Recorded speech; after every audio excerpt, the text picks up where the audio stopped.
it's now time to take a look at this train wreck scene. Okay, so we have this very cool train asset, and in this case I'm also grabbing this other train asset just for the interior details. So I'm just going like to Frankenstein all of this detail inside of the other model because it doesn't really have interior detail. So then this is what I have at the end of those manipulations. So I have my train model, and then if we go inside of it, we have those other interior details, just so we see something cool when this train will break apart. So that is for our model, and we do something similar for the train tracks. So I just use two different input model, this guy and this guy, and I merge them together just to take the best of both assets to create those train tracks. So off we go with those assets, and we have our MPM set up for the simulation. So on the one end, I have my train. I'm putting that through this MPM source. Remember, again, this is still the half resolution. So here on our MPM container, we are still multiplying by this global particle separation multiplier. So just remember that you can set that back to 1 and you're going to get a lot more surface details. And on this MPM source, we are grabbing the preset of metal. And I'm just adding a little bit of compression hardening. This usually will help at fracturing stuff. So if you keep that to 0 as the metal preset, you might get a lot of bending, but not that much tearing. So if you want things to be just more explosive and break apart easier, just add a little bit of that. And I'm also multiplying up this stiffness so that it held together a little more easier. And then in terms of type, usually we're always using volume, but in this case I'm using surface just to scatter point on top of the mesh surfaces. And I'm also using this relaxed iteration just to make sure that we have a good distribution of point and you don't have that many holes in there. Okay, good. And since we have a lot of panels that are near each other, I'm also enabling this fuse overlapping point just to make sure we don't have a lot of unnecessary point on top of each other that will just cost a computation time for no additional details. And that's pretty much it for this guy. After that, we have our track here. And we are also adding a bunch of boxes because we're gonna have this train coming here and then starting to tumble on the ground here. And it will just like tumble for a long time on this ground here. And as we have more of this, like those pointy colliders here, it's gonna really help the train to just grip as it touches the ground and start rolling, because we don't want to just have the train sliding on the ground. We really want it to roll, and we want this ground to grip and tear the metal surface as it's rolling over it. So we're just adding all of those kind of synthetic colliders, but it's gonna help a lot for the final animation that we're gonna get. So this is that. And also you can see that in terms of friction, I'm using this varying friction new feature. So here we look at the friction attribute. We can see that it ranges from 0.5. I think this is going to be for those rails here. So the rails are at 0.5 of friction, but then everything else is at 1.25. And we can visualize this here. So we're using this friction create VDB from attribute. So we're using this friction attribute to drive a friction grid. And here we are visualizing it, where we see that the low friction is applied to those rails and everything else is at high friction. And we have this friction grid being created. Cool. So yeah, that's pretty much it. And then if I look at the solver, we have some visualization going on, and then I just increase the friction on the ground plane, and that's it. Everything else is at default. Almost too easy, right? And then we have our simulation. So if I just look at what we have, so we have the train, it's starting like that, and then it hits here on the edge and it starts to roll on its side. And as it's rolling, when it's catching those boxes and other details on the ground, it will start to tear like that and create those cool openings. And if we run some more frames, we get more nice openings like this.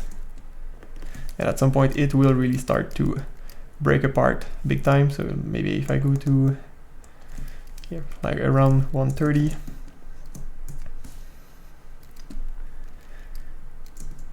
yeah, now this is like fully open and breaking apart, and this is going to reveal the seats that we add to our interior, which is pretty cool.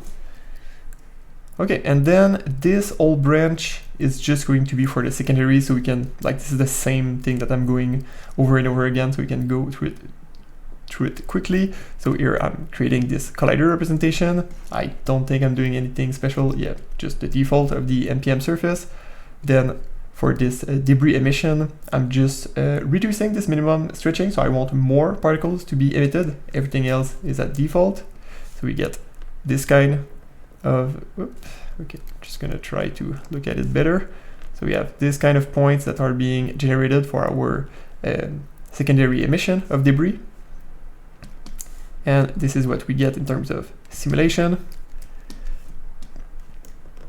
Here, the only detail that I'm doing is I don't want to render those debris as points. I actually want to take some small parts of the train and instance them on those particles. So the one thing that I'm doing is here, if we dive inside this secondary sim, okay, I'm kind of controlling the orientation of those points. So here, the code that is going on is that I'm defining an axis that will be perpendicular to the velocity, and then so with those this cross product and this up vector, because I want the debris to be rolling in the direction of the velocity, right? Think about a wheel or a sphere that is rolling in one direction, touching the ground. I want this kind of motion, okay? So here I'm computing the perimeter of the particle. So it's basically our formula from math. It's like 2 times pi times the radius, and here our radius is the half of the p scale. So here I'm computing, so how much, given the distance I'm traveling within a single frame, how many complete rotation I have, so how much of this perimeter I'm traveling in space, and then I'm multiplying that by 2 pi, which is in radiant the size of a full rotation, if you will. And finally, since this could be a little too fast sometimes, like if you do it accurately, like a wheel on the ground, it might be spinning like crazy when it's a flying debris. So I'm just multiplying that by 25. So this is a little bit artificial, but it's because things are just like spinning too fast at some point. And then yeah, I'm applying that as a rotation to this identity matrix, and I will be storing that. Well, in fact, I'm computing the angular velocity here, and I'm storing that in this WW attribute, because if I use the W attribute, well, this guy is going to try to use it. So this pop solver will apply this angular velocity to the orient attribute. So we want our own naming thing, because we don't want this pop solver to be handling the orientation for us. So here we have our rotation that we apply to this orient attribute. So we are fully controlling orientation and angular velocity here. Again, we're handling our collision there. When we're out of this, I'm remapping this W attribute to just W for the angular velocity attribute, so we can use it in rendering. Then I'm caching that. And here I'm splitting, so this is our simulation that we're looking at, and I'm just splitting it into 2 branches. So some of it are going to be used as sparks, as we see here. So we want like some sparks when the metals start hitting the ground, and most of it is going to be used as just debris and stencing. And here I'm doing some additional pruning based on frames, so you can dive inside and see, okay, like I don't want any debris to be visible before this frame, so everything that was existing at this frame 47, I want it gone. And here I just want to reduce the amount of debris, so anything that exists at frame 58, I just want to keep 75%. So I'm removing 25% here, and whatever I find here, I delete. So I delete 75% of what is present at frame 58. So a little bit weird, and this is definitely like manual adjustment you can do for your own taste, but I just set it up this way so you can know the settings that I've been using for the original shot that I showed at the beginning of this masterclass. Good, so this is for the secondaries, and then we have our retargeting. So this is the important stuff. Okay, one problem that we're gonna face is this tool set, so this MPM post fracture and MPM deform pieces, it's not really designed to deal with changing point count, right? Because it's always like looking at the first frame and the last frame, and it's going through the timeline and comparing point positions. So for that, because our original sim, if we go back to the MPM sim here, you can see that our container here, it's deleting the points. So any points that are going outside of this bounding box are going to be pruned out, and this is problematic. So we just have to bring them back. So if I look at the sim that we have, I'm just switching to wireframe and I play. Okay, this is an example. So you can see like this point here.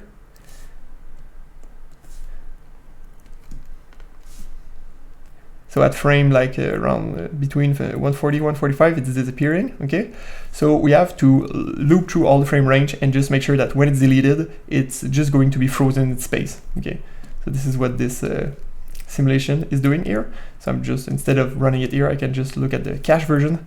So you can see what's happening. So the point will just like be frozen in space. And this is not like our final, this is not going to be used for rendering. This is just used such that those two tools can work properly. So just make sure that we have a consistent point count. And this is what we have. So if I go like at the beginning, we have our point count here. So 144,639. And if we go here, exact same number. So this is perfect. As opposed to here, we have a changing point count.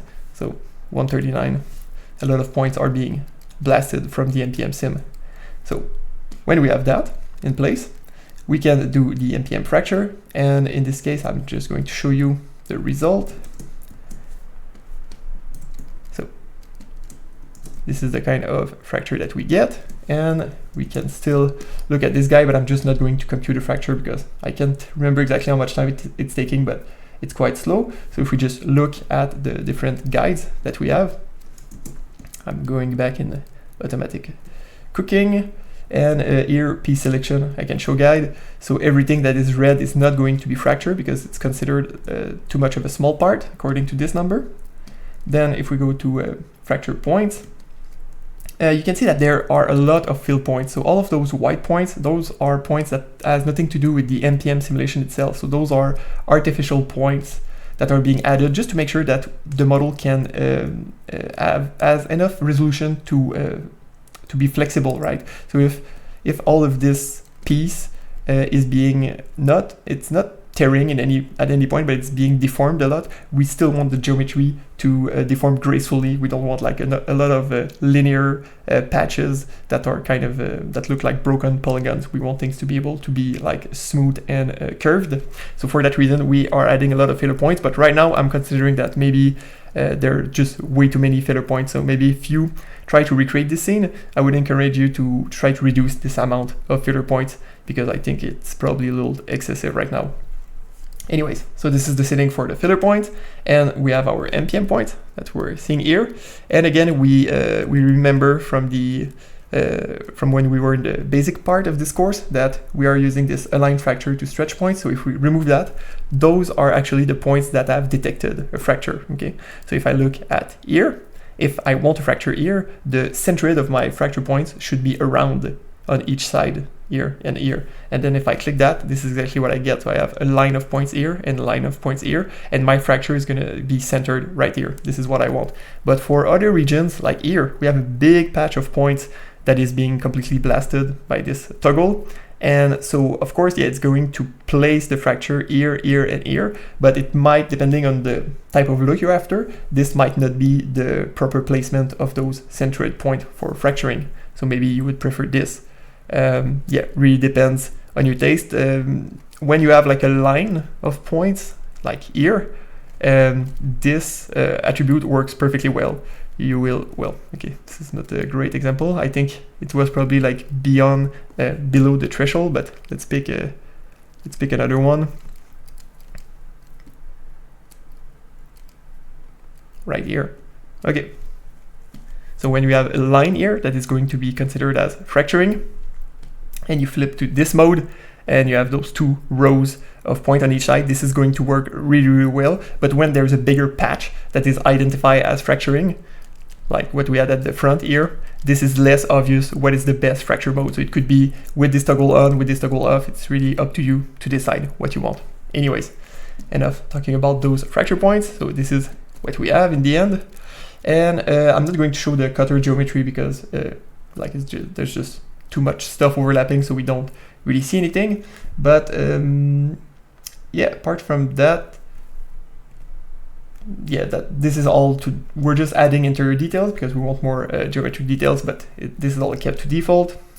Here we have, I think, if I go back to the default, so yeah, we have reduced this value quite a bit, and I think those are also close to default, but decreased a little bit because we have a lot of filler points. Good, so now I'm just going to revert that back to what it was. Good. And then we have our fracture model. And we can now look at if we pick an interesting frame, so let's say 130, we can look at our MPM deformed pieces. It's going to take a little bit of time to cook.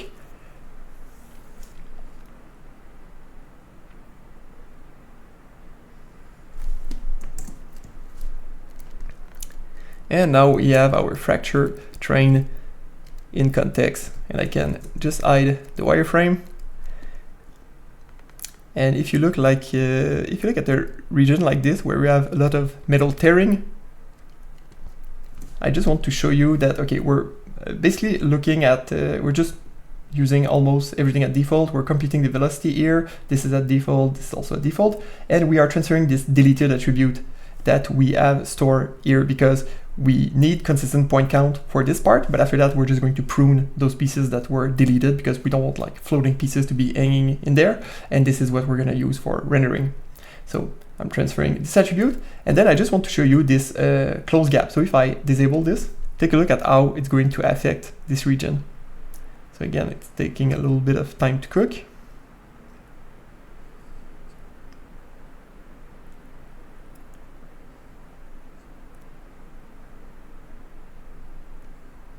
And then I can zoom in on some of the details.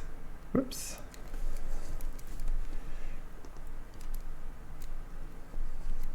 So you can see like a lot of those cracks here that are really unnatural for metal tearing.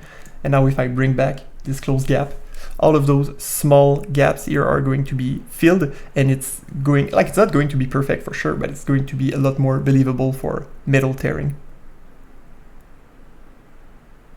And this is what we get with this option, toggle down. So yeah, for metal tearing, really important to use this close gap feature.